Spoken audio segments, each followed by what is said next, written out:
welcome to the Mac and Chuck Show with your co-hosts Scott McKenzie and Chuck Hill. Tonight's special guest is Nick Drago.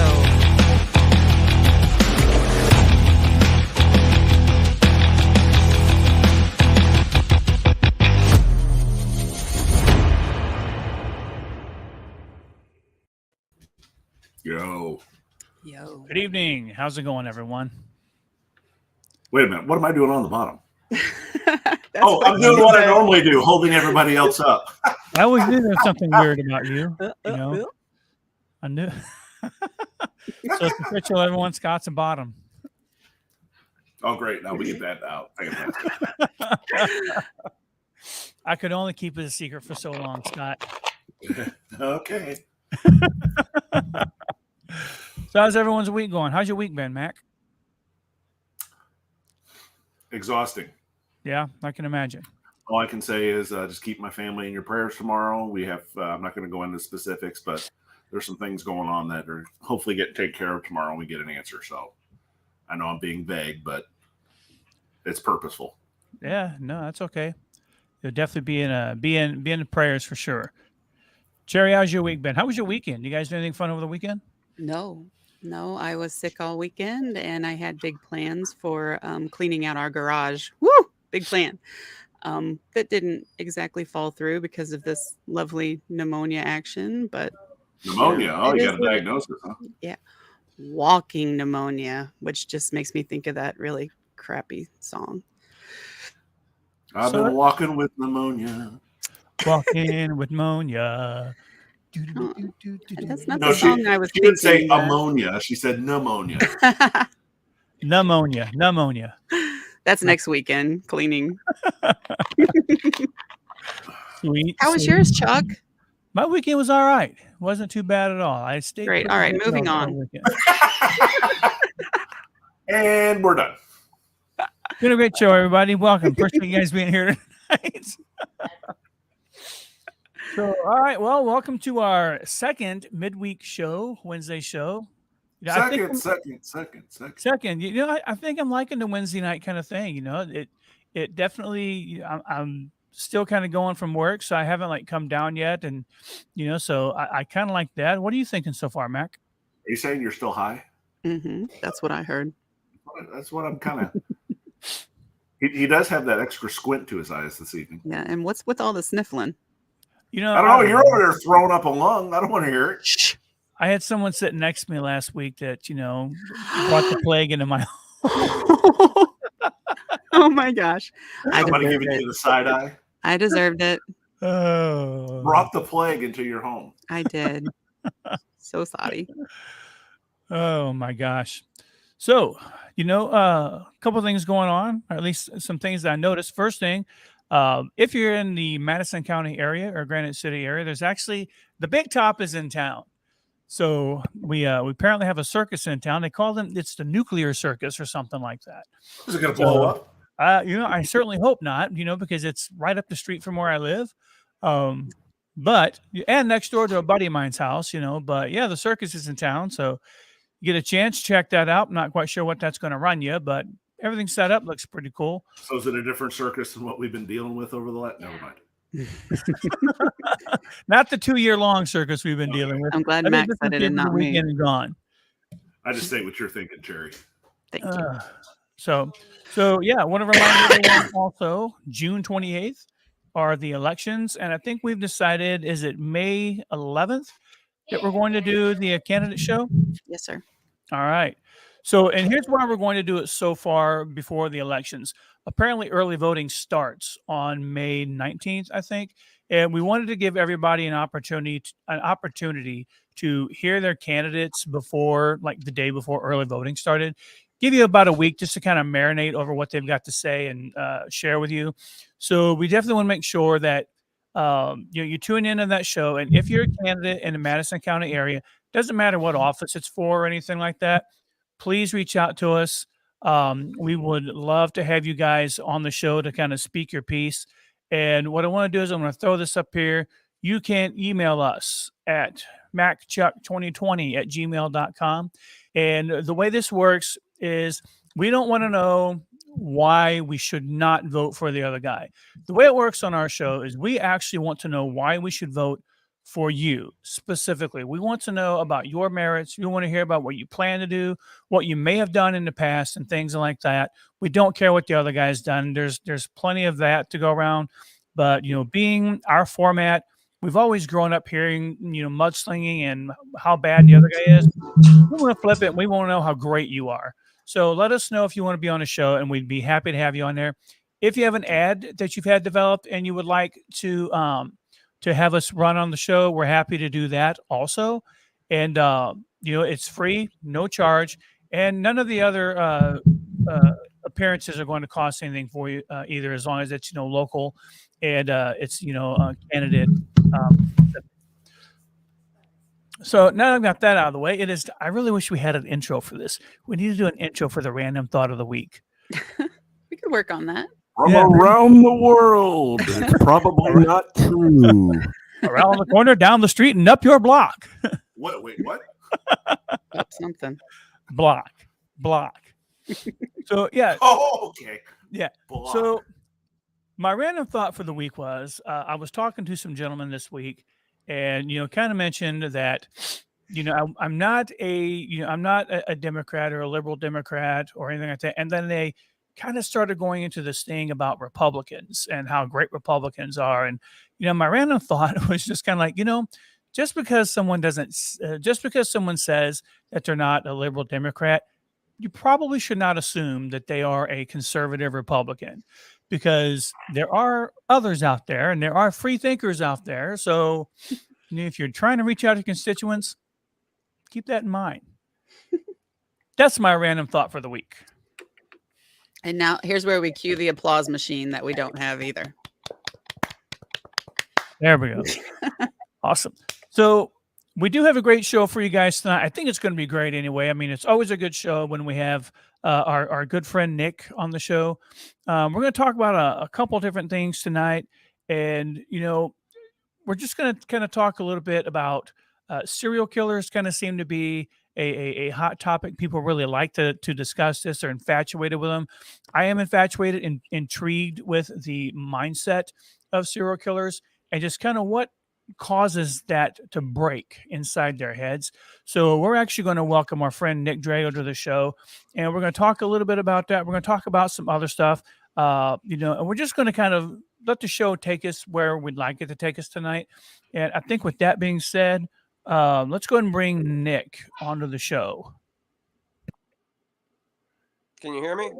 We can hear you, Mr. Drago. How you doing, man? Good, man. Good. Chuck, Scott, how's it going? Sherry, how are you? Hey. How was your weekend? I was about to say good morning, but good evening. Weekend was pretty good. Not really, didn't really do much. Actually, no, I did. I had a family thing. Nice. Just a nice barbecue. I actually grilled 5 pounds of skirt steak. Nice. Was really good. Was really nice. Yeah. Did you make anything cool with that skirt steak? Well, let's see. My sister brought potatoes, like a potato casserole, with the cornflakes on top or whatever. Let's see. My mother made deviled eggs. My brother-in-law smoked some ribs and made some grilled asparagus. Yeah. There you go. Now we're talking. Nice. Good. It was all. It was.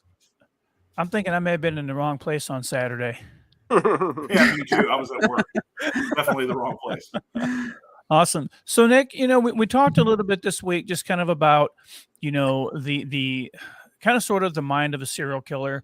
And, is this something that maybe, I'm sure that there are broken minds out there, but is there something that maybe some government involvement in this? Is there something that, are people trained to be serial killers? Or is it something you think just kind of comes by naturally, a little bit of both? Or what are your thoughts on this? Well, it's a mystery to me too, however, I have done a little, and what I have found out about a lot of these, I've noticed some consistencies, some patterns with these serial killers, and a lot of them, in their cases, they say that they killed some of these people, that they didn't kill all of them. You know what I mean? And then I'll just cut to the chase. There seems to be some kind of government involvement, some kind of black ops kind of thing. I'll just give you an example. It's hard for me to give examples because there's so many serial killers, and what's really strange about that is that they all seem to, in the 70s and 80s, I mean, there was like an influx of them. You know what I mean? It was like, it was crazy. And I know there have been, there was Ed Gein and I think H.H. Humphrey, I think was his name, back in the 1900s. I mean, yeah, we've had them here, but like in the 70s and 80s, my God, there are dozens of them. Yeah. You know what I mean? And a lot of them have like trained military in their background, or they are children of military intelligence. A lot of them took part in experiments in college, or with, not when they were in college, but different universities have, conducted experiments and things like that. And a lot of these people have been a part of that. The Unabomber was a part of that. Right. So Nick, if you don't mind, I do want to take just a minute, and I apologize for cutting up, but I do just kind of want to, just give our viewers a heads up that some of the content that we're going to talk about tonight has the ability to be a little disturbing, has the ability to maybe be triggering for some. So I just want to kind of, just kind of throw that out there ahead of time, because, I just want to throw that out there just to kind of, let people be aware of what we may be talking about and things like that. Sure, it's a beautiful world, and it's an ugly world, right? And there's some horrible things. Just people, do some horrible things, and it's like I said, it's a mystery to me what goes on in their minds, and you know what I mean. I take a stab at it once in a while. No, just kidding. But, nice play on words there. It's a mystery to me, and pretty funny. Pretty. Never mind. I blew it. I mean, a lot of people really get into true crime. You know what I mean, and things like that. It's fascinating. Not fascinating in a way. It's fascinating, but I mean, what's really fascinating to me, not so much to get in the mind of a serial killer. That's not really a place I really want to be. It's something I want to understand, but it's not a thing, something I want to empathize with, or really relate to. Sure. But I like the police work that is done, and that's why I like true crime. I like to see the police work and find out how they caught these guys and stuff like that. What I don't like is like cold case files. I don't like that kind of thing. I don't like to know that someone's gotten away with murder. You know what I mean? That kind of someone's missing and all that. That's disturbing. But anyway, yeah, go ahead. No, I was just going to add to your point, when you say it's nice to see the police work. What I've understood is a lot of these people, after they get away with it so long, they actually tell on themselves. They just can't help it. It seems like they have to have the notoriety that goes along with it. Man, it's just an ego. Yeah. So I know that, TV is TV. It is what it is. But, many people are familiar with the show Criminal Minds. But then there's another show out there called Mindhunter, which actually it's a Netflix show. And I think it's Netflix. Mm-hmm. I think it is. Yeah, I think it's Netflix. Oh. And, it talks about the psychology and just kind of how that was developed back in the 70s. And, I think you're right, Nick. We did see a huge influx of all this going on in the 70s and 80s.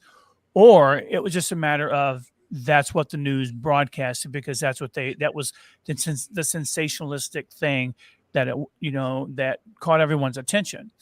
And that's plausible.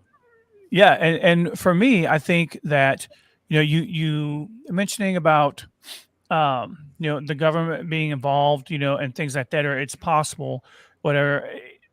Some of those guys, when they come back from war, especially when they've been trained to kill people and things like that, I can see where some of these serial killers might have a military background, or like you said, when you're working with intelligence and things like that. Kind of like, DEA cops, you'll find that, those guys will go undercover for so long that sometimes they kind of become who they're there to capture. And I mean, that's I agree with you on that, and I think we see eye to eye as far as Yeah. that goes. And I was going to give you an example of, like, we've loosely said so far, like, government involvement and all this. Well, and I said it's hard to give examples, but I will. You might, well, why would the government create a serial killer? You know what I mean? Well, in kind of like the case you're talking about, like, they've been to war, they were trained to kill. You know what I mean? So now we have them, now that they're back from the war and they're in our country, you know what I mean? And they're living among us and they're used to killing, and they have, and maybe they got a high off of that or rush off of that or something, but, I don't know. Have you ever seen, what was it, with Clint Eastwood and John Malkovich, In the Line of Fire? Yes. Okay, John Malkovich is talking about, he's like, well, they trained me to be a killer. He goes, and now I'm free with, and the war is over, basically. He goes, and I'm, he goes, and we can't have crazy killers running over the countryside, can we? So they wanted to kill, they wanted to kill him. But anyway, do you remember the DC Sniper? Mm-hmm. Yes. All right, well, this is my example. This is in one reason why the government would want to create a serial killer.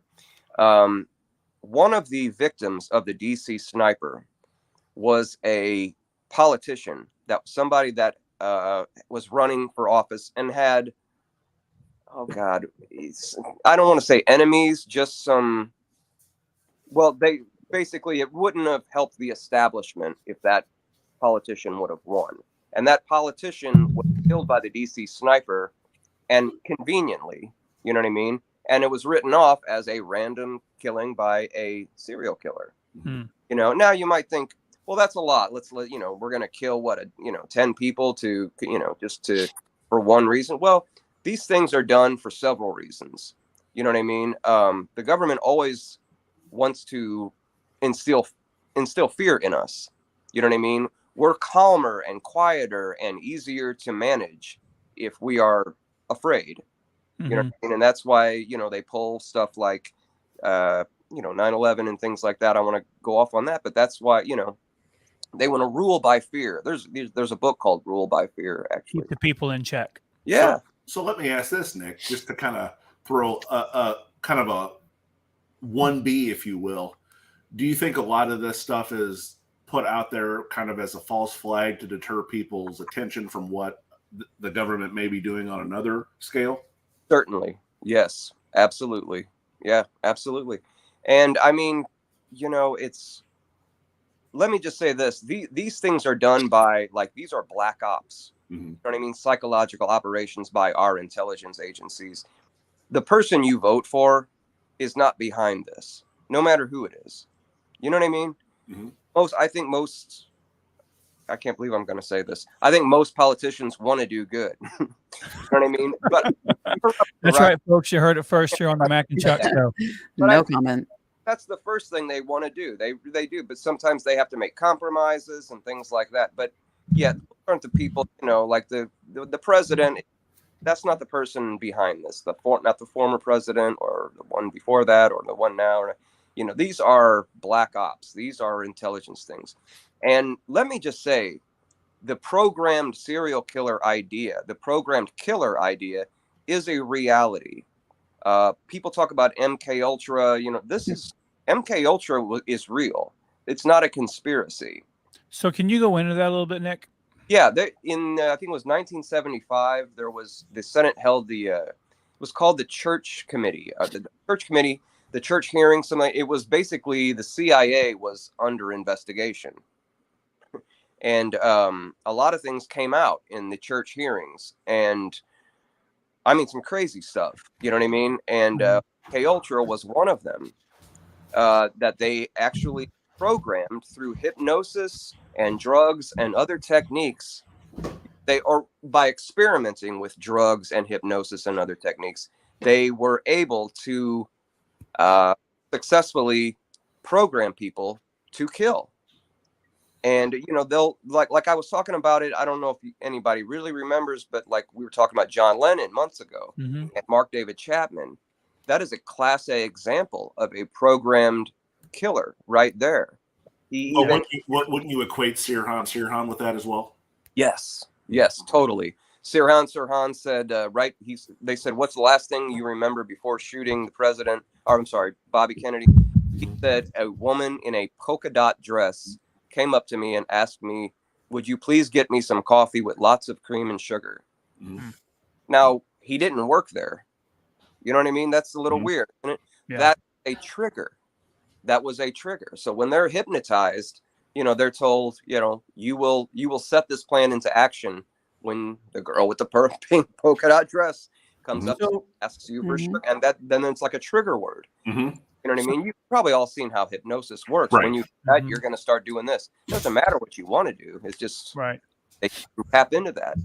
So, two things on the hypnosis. On the hypnosis thing, I mean, the way I understand hypnosis is that it doesn't really, like, it can't make you do things that you wouldn't normally do. Things that are out of your character or outside of your actual will to do, like involuntary movements and things like that. But when it comes down to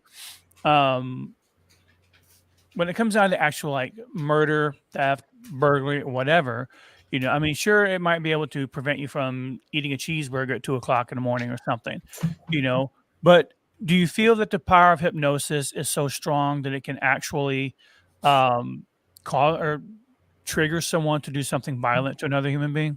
Nick, before you answer that, let me say this. Chuck, you have to remember, it's just not hypnosis. It's serums, chemicals, massive amounts of mind manipulation. It's not just hypnosis as we view it. It's something much more deep from what do I understand. And Nick, I didn't mean to cut you off. No problem, man. And I'm glad you did say that. Chuck, there's two schools of thought on that. There's a school of thought that is like, no, it will not, you cannot be you wouldn't normally do. And then there's another school of thought where there's actually quotes by doctors that have participated in this kind of thing, bragging about how they can. There was one guy, God, I wish I had his name, bragged about being able to program or to create a mind-controlled killer in like 4 weeks or something like that. I don't know what it was. And so I think the evidence is kind of makes me think, yes, that can happen. And like Scott said, with the help of some things, with the help of, serum, whatever. Yeah, that kind of thing. Now, to your point earlier about the DC sniper, I can see, because we were talking about distractions and things like that.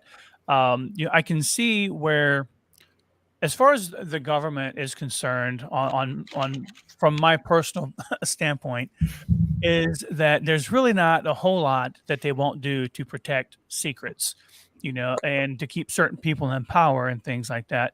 And so it would make sense to me that they would take a military trained sniper, they would sacrifice, a few Americans for the good of the country, or the good of the cause, or however that saying goes.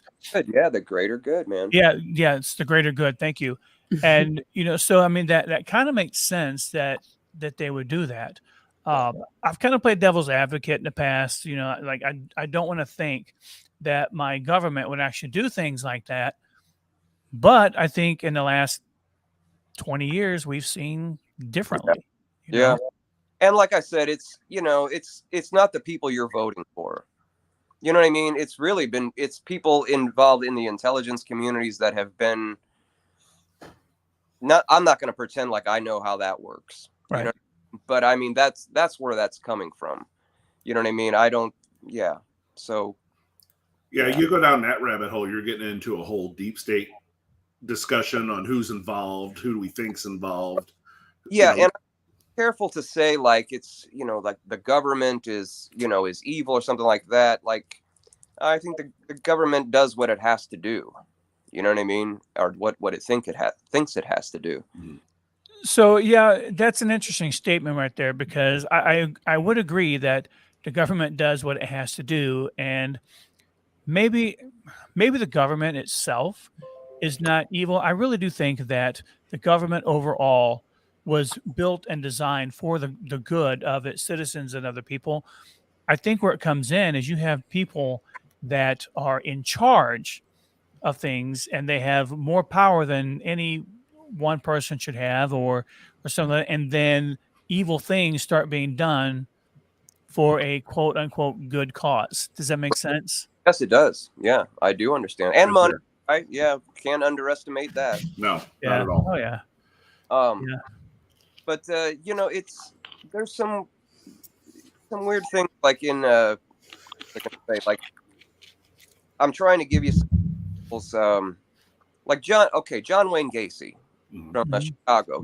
He all those boys were found um, under his house. Like basically, he would go down in his crawl space and then bust the concrete open and dig a hole and plant, one of those bodies there.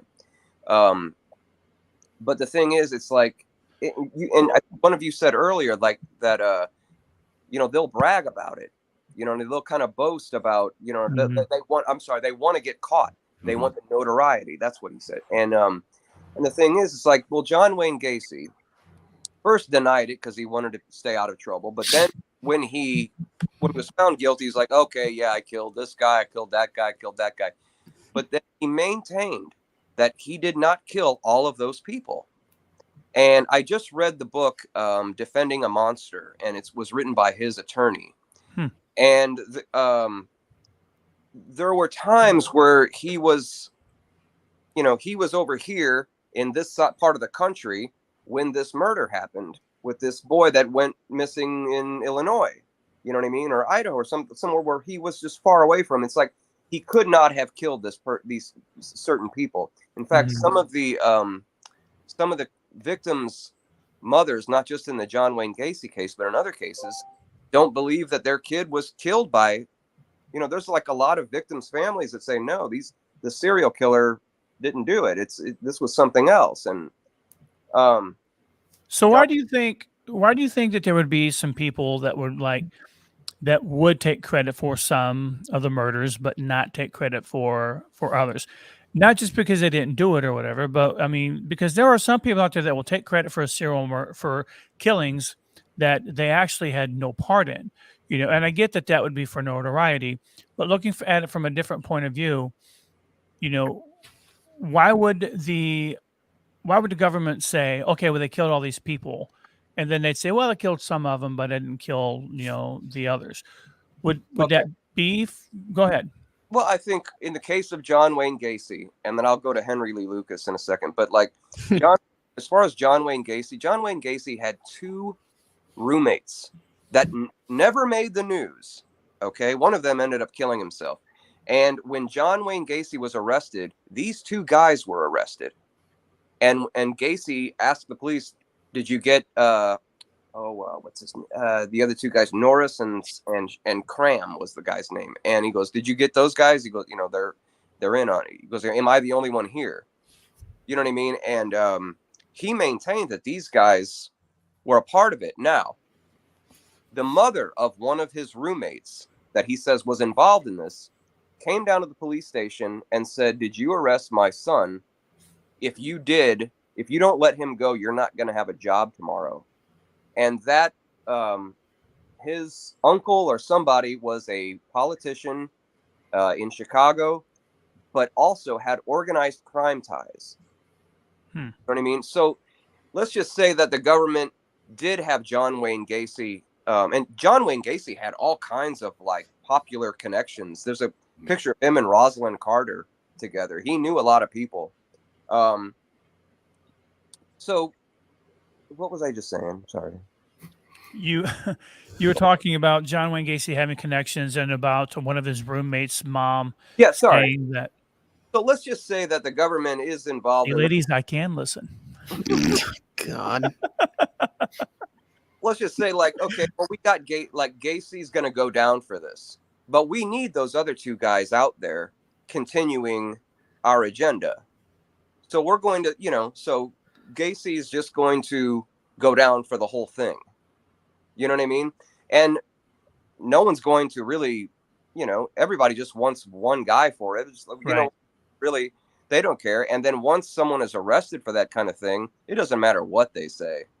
You know what I mean? No one's listening anymore. No, you killed guys. Yeah, sure, you didn't do all of them. Yeah, right. Yeah.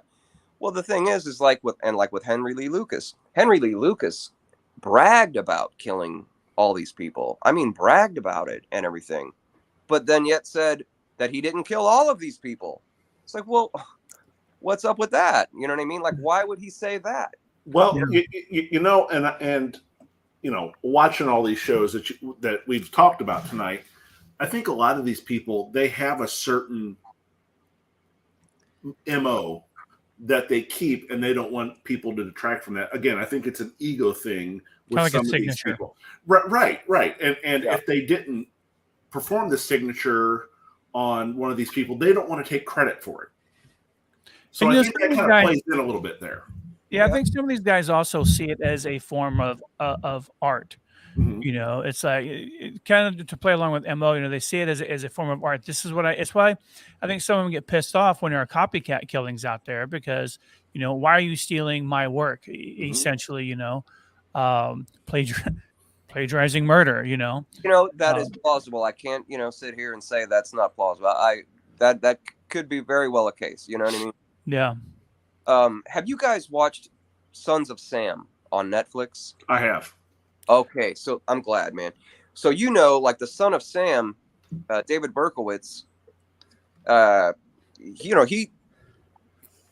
he went down for the Son of Sam crimes, but and there's another case where even the victims' families don't believe he did it all. You know Right. what I mean? And he said, "I killed 3 people. I was present when all of these people were killed, but I was not always the trigger man." Right. There were other, That in and of itself just blew my mind. You know, yeah, because what the media portrays, what I've heard, you know, all the way through growing up, you know, the information that's released, and then you watch this, and yeah. even Berkowitz says it goes much deeper than just me. He was part of a satanic cult. Right. And he said, and some of these people in this satanic cult were high level people in Mm-hmm. politics and law. And that's where we get scared. That's what's scary to me. Right. And that just blew my mind. I mean, literally Yeah. blew my mind. And then, the thing is, Berkowitz, take it for what it's worth, but he's a born again Christian. Mm-hmm. And, like, well, I know he's a serial killer, and all that and doing life and all that, but he's a born again Christian. I think it does matter to him if he tells the truth or lies. Mm-hmm. At this point in his life, people, and there you go. He's again saying, yes, I killed these 3 people. I was there, but I didn't kill it. What's the point? If he's lying, what's the point in lying? What's he getting out of it? I mean, he's in jail for the rest of his life, regardless. Right. Not getting out. He's not winning anything. Right. And the thing is, he's not selling any books or anything like Mm-hmm. that because he doesn't want to talk. People have, tried to get him to talk about who killed Arliss Perry. I don't want to go down that road, but it's in Sons of Sam where they go through that. And he's just like, I just can't tell you. I just can't tell you because, well, at first his father was still alive and he worried about them retaliating against his father. Sure. And now I'm in prison. He goes, and it doesn't matter if you know these people or not. If they know you're a snitch, they don't play around. So I mean, I kind of, there's a really strong case right there with David Berkowitz that there is something beyond just one guy, one lone nut, one, killer running around out there. So let's I want to veer just a little bit because we talk about this, military train and I wanted to just kind of go into the JFK thing for a minute. We were told that it was just Oswald. He was it. He was the guy. Mm-hmm. You said something earlier, kind of to the point that all we want is one guy. That's all we want. If there are 20, 30 murders out there, all we want is one guy. So I mean, it could kind of go back to the point, even though it's not a serial killer situation, but it does play into the fact that if there were 3 shooters, we only want one guy. One guy's going to take the fall for it. And then, as you go on down the line and you hear about different things, again, in the 70s and 80s, and Dahmer, was he in the 90s? I believe it was maybe late 80s. Late 80s? Okay. You know, I mean, you go into him, and again, we only wanted one guy, and not only that, but if you think about it, we turned, not we, I guess, but the media turned Dahmer into this like really terrible guy. Not only because in the 80s, homosexuality was a big no-no also, but I mean, this guy was, he was a child molester. He was, you know, legally he was a child molester. He was a homosexual, and he was a serial killer, and he was a cannibal. I mean, they just really piled it on with this guy, and sometimes it's hard for me to believe or understand that one person can actually do all of those things or get away with that much murder. You Right. know? Ted Bundy was another, you know, another case of that. You know, he's one of those guys who said he killed some of them, but you Mhm. know, not And, others. and let me tell you, and sometimes these guys have been arrested for other things, you know, like rape. You know what I mean? Like John Wayne Gacy was did some time, I think.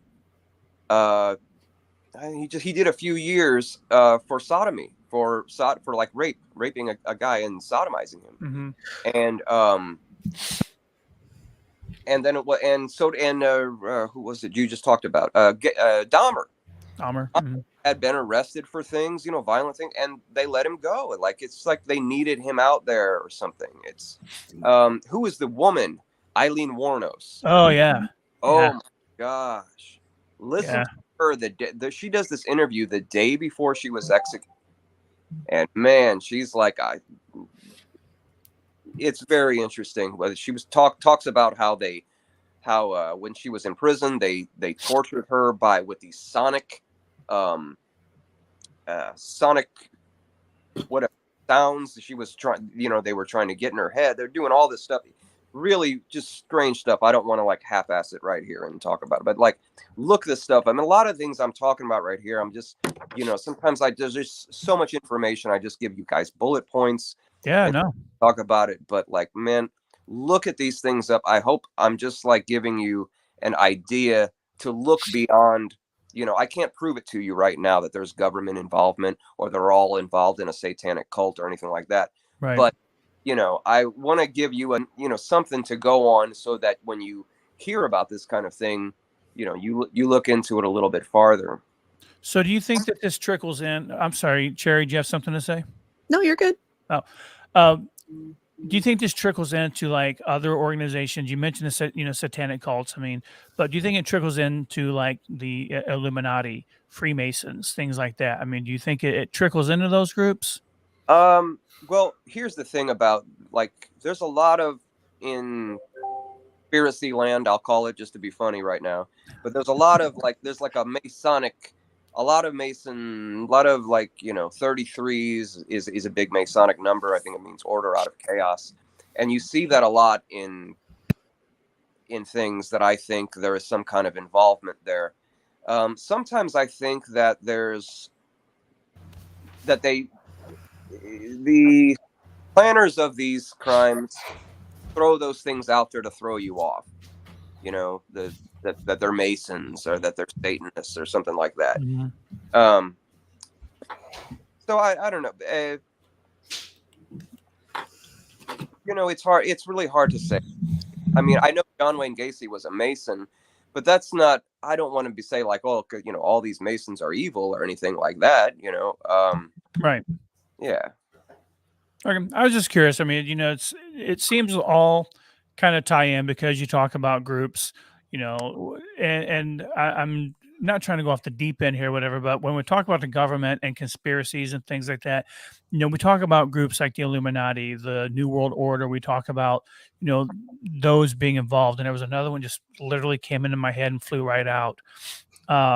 You know, but you know, we talk about these different groups having ties to politicians and just kind of ruling everything. And I'm just kind of curious, you know, and it makes me think that, you know, there's again just maybe a few hundred people that are kind of pulling the strings across the world as far as all these unexplainable events go, you know, or things that don't make sense. Well, And yeah. I'll tell you what. I do believe in an Illuminati. I don't know if they call themselves that, but this is what I do believe in. Skull and Bones. That's who I was thinking of. Skull Yeah, and Bones. Skull and Bones. Yep. 322. Every time you see anything, time you see 322 or anything happens on March 22nd, some weird thing's going on right there. But my gosh, I keep drawing a blank. What's he drinking?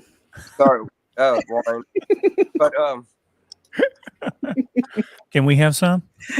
Exactly. Well, here, Nick, while you're gathering your thought, a lot of people, Chuck, I think there's a certain reality to your point where you say 200 people control everything. You got the Bilderbergs, you got the Trilateral Commission. A lot of those people, the Carnegies, the Rockefellers, all those people that have been in power for so long that are really making all the decisions. I mean, you even got your George Soroses. And here's an interesting thing about the Carnegies and the Rockefellers. And I've thought of this before. It's like they had millions and millions of dollars way back when, right? Inflation and all this other stuff has come up. That millions of dollars all that money they had back then is not worth what it is now. Mm-hmm. And how have these families stayed in power for so long? How have these families stayed this wealthy when that money, it dissipates through generations, but you still have these big families that are involved in this. And when you look at someone like Jeff Bezos or Elon Musk or all these who have all this new money, I mean, they became like super wealthy in a matter of years, which is a very short time to become this wealthy. So those are kind of some of the guys that I put into that little basket, so to speak, because that doesn't happen by natural or by normal means. I would say. No, and to your point, I don't even know if I would put the Musks, the Zuckerbergs, the Bezos in those, because you have to remember these guys, these families were ingrained from the late 19th century all the way to now. So there's tons of influence, tons of. But I agree. But I think it will be the Bezos and the Musk. Sure. At one point, they just have to grow those roots that all these other families have over the years. And I remember what I was going to say. Thanks. But I do believe in, maybe they don't call themselves the Illuminati, but I believe in a network, a global network of people that are working together, and you don't know their names. All I can call them stupidly is the powers that be, because I don't, you know what I mean? But no one's going. So, I mean, the infamous society of them, I believe in that. I don't care what anybody says. I will say they and them, because I do believe that there is a network of people, and it would serve their interests to have a programmed killer. You know what I mean? Or multiple program killers. Or whoever. We need one in Montana. We need one in Florida. We need one in New York. And so that I do believe that, and I do believe it would serve their interests in having a something very evil like that. So let's talk about something a little more dark but still related. Is the mass shooters? Okay. Yeah. We have these guys. Some of them have military backgrounds. They definitely have knowledge of military grade weapons and things like that. And I'm talking everything from Sandy Hook to Las Vegas to what happened just recently in New York. I mean, it was a mass attack, or a mass shooting attack is what it was. Do you feel that what we're talking about here, would you equate these mass shooters with the serial killer kind of category as far as, government trained? Mac is shaking his head up and down vigorously. He does. Okay. Go ahead, Matt. I mean, I think it's a totally different thing, but go ahead, Matt. I think these mass shootings, like I've said before, and I'm not going to say that they're made up. I can't say that, and to say so would be insensitive.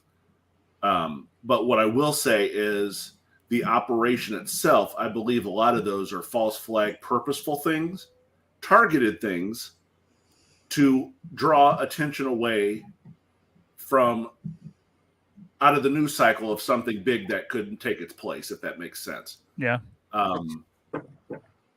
So I think, as tragic as they are, I think they are planned operations for that purpose.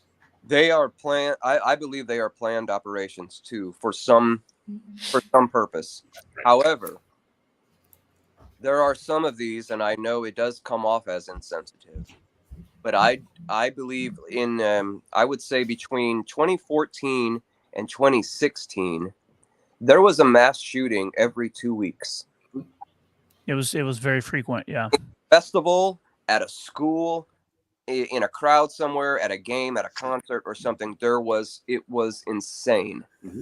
Now, And it was an election cycle. So I tell you what, I do not believe in Sandy Hook. I do not believe anybody died at Sandy Hook. I know they might even flag you for me saying that right now and not show this podcast on Facebook.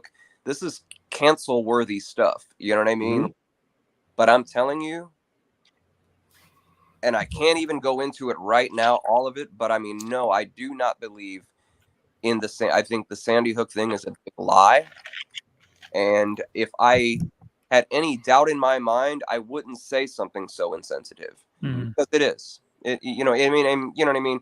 I think people carelessly just start throwing that around as soon as there's a mass shooting and all that. And I think in that case, no, man, no. I think that was a drill, and it went live, and explained something.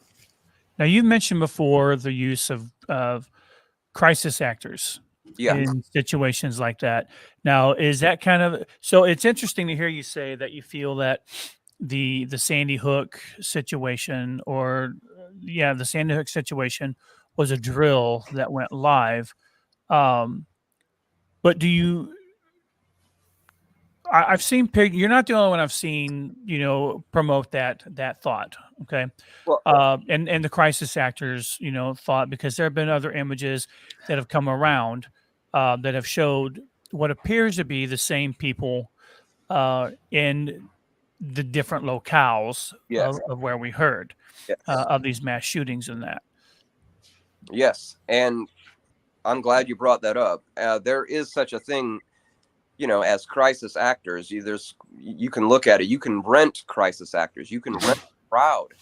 You know what I mean? To protest something for you. You can rent. Yeah, you can do that kind of thing.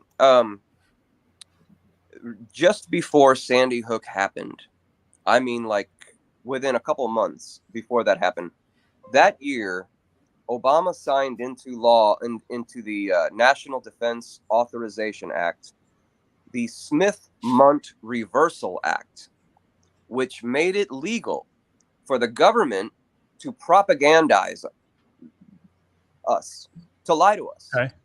So right before Sandy Hook happened, the government passed this law that they can lie to us on the news, that they can do things like fake Sandy Hook and fake all these other things. And right after they passed that, you had that whole string, that 2-year string, like I said, from 2014 to 2016, all kinds of mass shootings everywhere you look.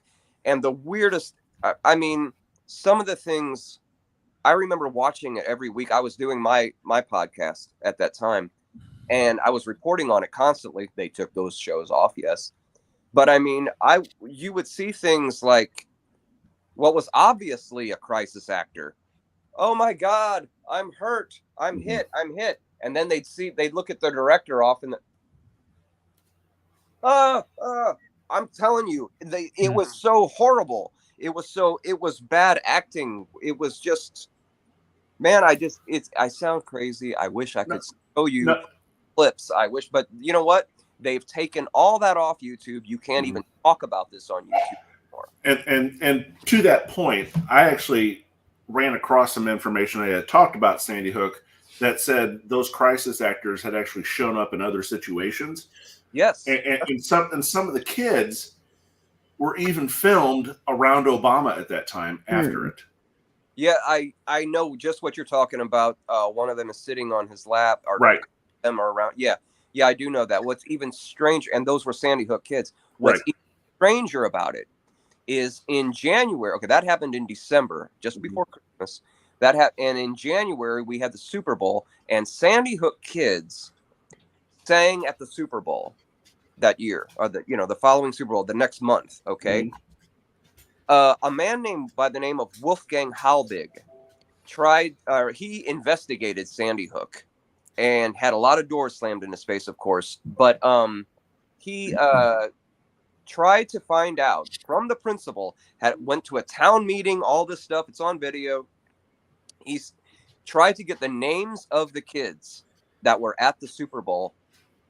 Nope, nothing. He goes, okay. He goes, well, you can't tell me the kids' names. Well, can you tell me like who signed the release? The release?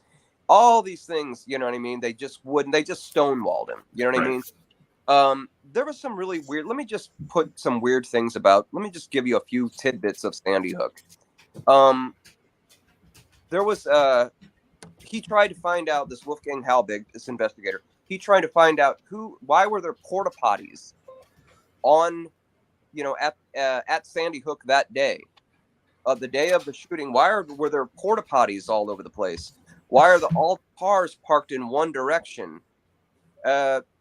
Meaning they were all driven there to make it look like it was a real parking lot, but they're all parked in one direction. Why was there a digital sign that you would see on a highway saying everyone must check in first?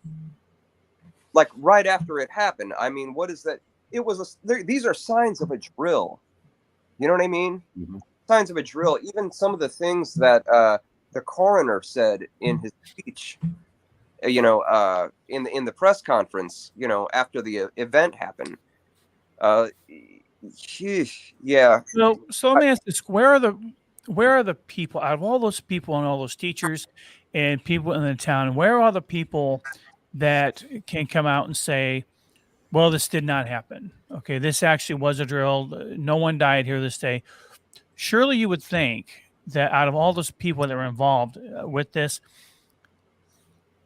why do you think that no one has come out and said anything about this, or come out and has been like, but can you pay off an entire town like that? It's not you could pay. It's threats with family. Yeah. Threats with kids. It's I'm going to go ahead and pay off your mortgage if you keep your mouth shut. But if you don't, I hate to equate it with this, but it's kind of mafia tactics. Non-disclosure agreements can do a lot. But here's what I think. Let me take it a step further. Let me say something, Chuck. And I'm just playing devil's advocate here. No. Let me say, not yet. I'm telling you, you're going to hear of a crisis actor going to show up on Inside Edition or something like that one day, and they're going to be talking about, yes, I took part in this, and they're going to be like, their voice is going to be disguised or whatever. Right. These people are going to come forward. So I'm not even talking about the crisis actors so much. I'm talking about like the residents of the town. Well, when you go to Newton, Connecticut, you cannot, anybody that's gone to Newton, Connecticut, new town. Okay. Mm-hmm. I'm not going to say a fake town, but maybe that's the place. All of those people that were involved in that, maybe those were the witness protection people that have new identities. You know what I mean? And they're working with the intelligence and the FBI, and they're, you know what I mean? And they just have to do it. It's a good way to leverage your protection. It's a good way for the government, I would say, to leverage your protection status. So I can see that. In the Batman movie, I forgot what it was. I think Gary Oldman is in that one. Someone points to a map and says they're going to strike here. And when you take that frame of that movie, you see his fingers pointed to a map that says Sandy Hook on it. He's pointing to what? Yes. This is in, I think, Batman. God, there's so many Batmans. I think the one with Gary Oldman was. It's the Christian Bale Batman movies, I believe. Yeah. I think, okay. The one, remember the Batman shooter? The Joker guy that had red hair, and he went to the movie theater in Colorado. Yeah. Movie theater. Aurora. Mm-hmm. Or maybe he did. I don't know. Or maybe that was fake too. Well, that was in Aurora. Okay. Mm-hmm. If you start that Batman movie, in the first 2 or 3 minutes of the movie, the word Aurora is on the top of a building in the movie in neon lights. Mm-hmm. Okay. And that's the same movie where he says they're going to strike here, puts his finger on the map, and it says Sandy Hook. Now, see, that's too much. That's too coincidental. It's Dark Knight Rises, by the way, if anybody cares. Thank you. Oh my God. But yeah, man, no, think about it. These people go to see Batman. They're sitting there. They're in Aurora, Colorado. And they see a building with a neon sign that says Aurora on it. And then this guy comes out and starts shooting. Huh. And the thing is, okay. Yeah. Look at pictures of the Batman shooter. They're two different people. I gotta watch a movie tonight and do some research. No. Hold on. No. I mean the actual person. Yeah. Yeah. No. I will. You look at picture after picture of him, and then you're going to say, "Wait a second, this guy is not that guy. This guy is not that guy." And then you're telling me, "Well, Nick, if they planned this, they're not going to hire two guys. They're not going to be that stupid, right?" Well, maybe they're going to do that to see who's paying attention, right? Yeah. No. I mean, what happens? Let's put another guy in there and just see what they do. Let's see if anybody says anything. Nick Drago, keep an eye on that motherfucker. Oh, it's the wine talking. I'm sorry. No, you're good. No dumb buttons on this show, man. Nope. No, you're good. So, folks, we have a couple more times. If you've been watching the show, we're talking with our good friend here, Nick Drago, who's really been sharing some great thoughts tonight. And if you have any questions or anything like that, we would definitely welcome them in the chat box over here, or if you want to come onto the show, to ask a couple of questions. We've got a couple of minutes left, and even if you want to ask us any questions, just kind of chat or say hi, or you're looking for some notoriety here on the Mac and Chuck show, we can arrange that. You can always try to message me if you don't want to ask. If you think of something later or something, I would love to answer your question or hear what you have to say. So. And Nick, would you mind giving us that contact information on the air so people could reach out to you? My email is Nick Drago, all lowercase, NickDrago 70 @gmail. All right.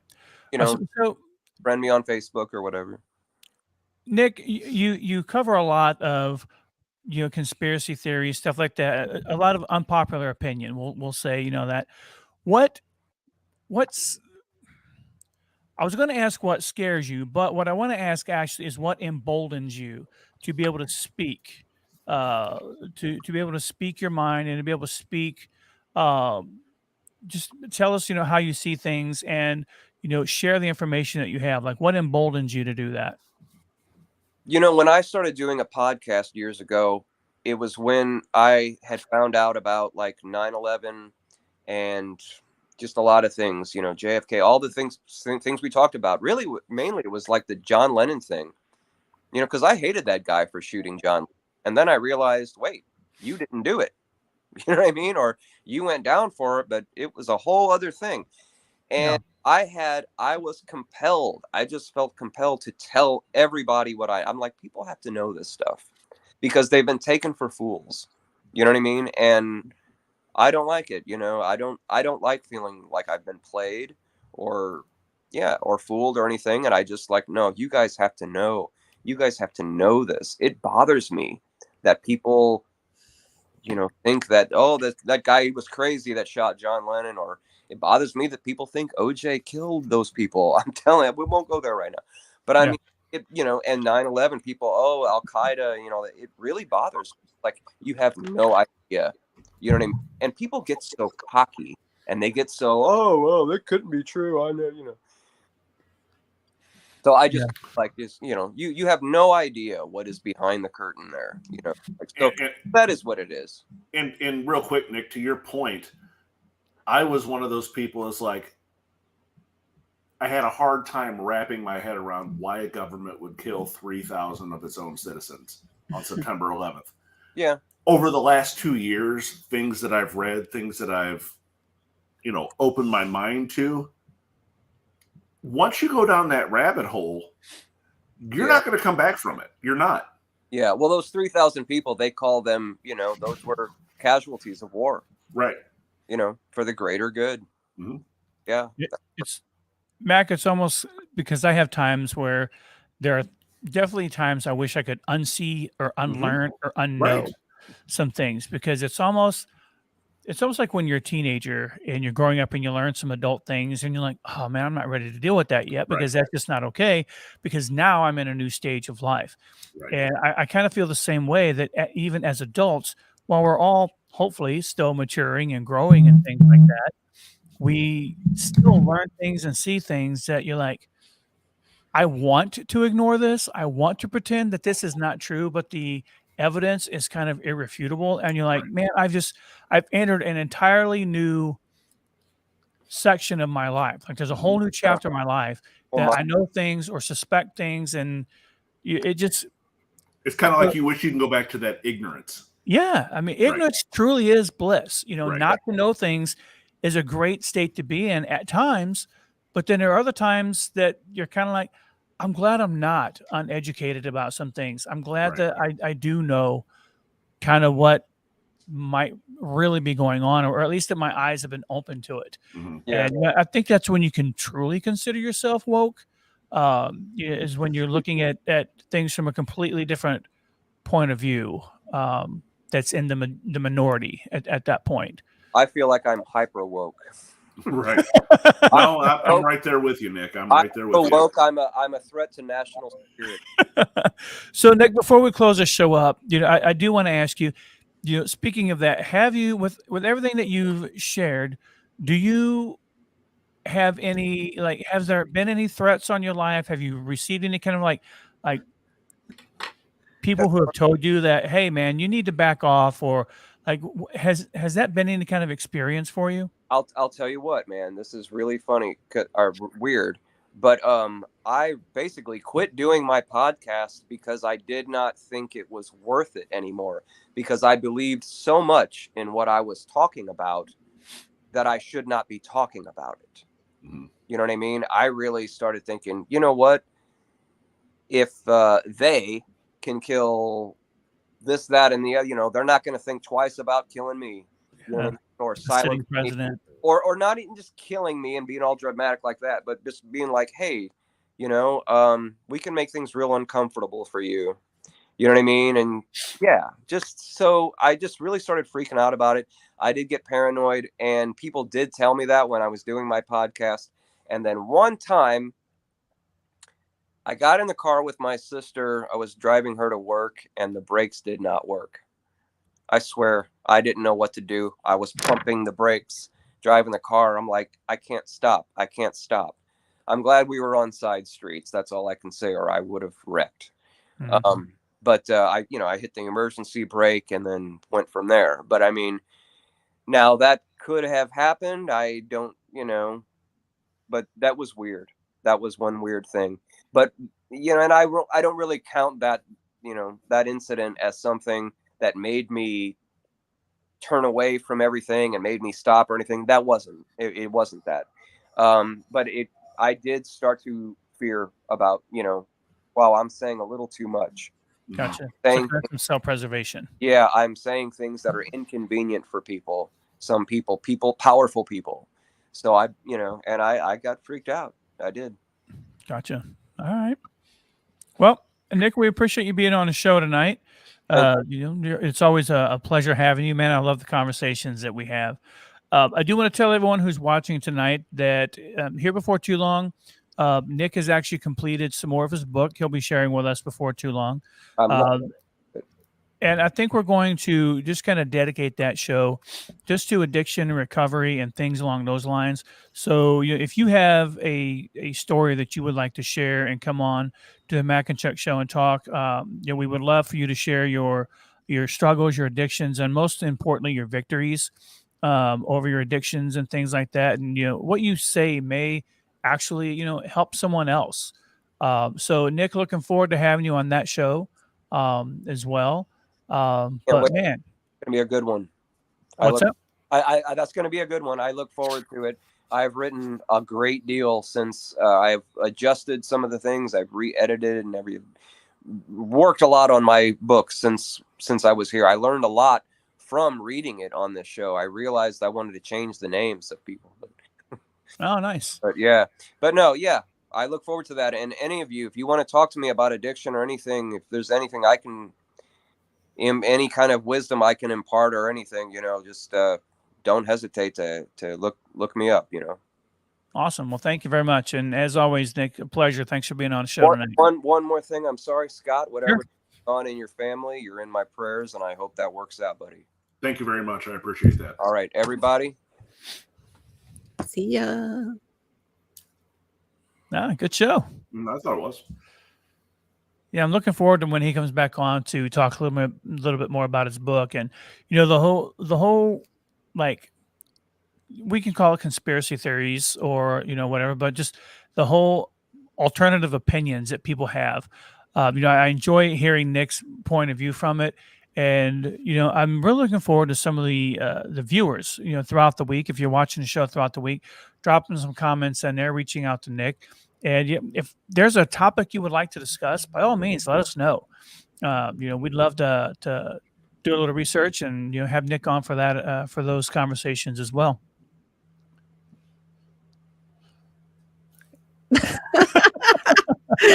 And with that being said, anything from you, Mac? No, I'm good.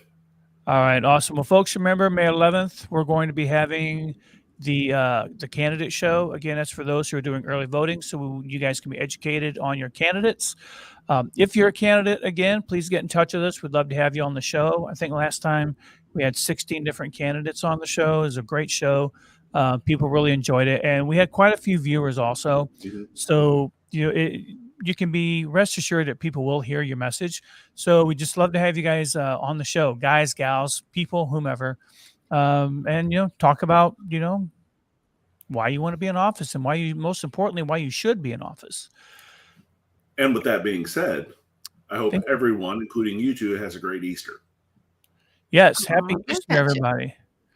Actually, I keep forgetting that Easter is this Sunday. It's like it seems to have snuck up. So, yep. All right. And for you Catholics, happy Good Friday this Friday. It's not just Catholics. Jesus is upset with you right now, Chuck. That's all I'm going to say. Is it Jesus or is it Jesus? Zombie Jesus. Oh, is his gardener upset also? Yes. Oh, I could go there, but we'd definitely be in cancel culture area at that time. Speaking of cancel culture, think about it. Jesus was actually, one of the first victims of cancel culture. This has gone on too long. And we're done. Have a good one, folks.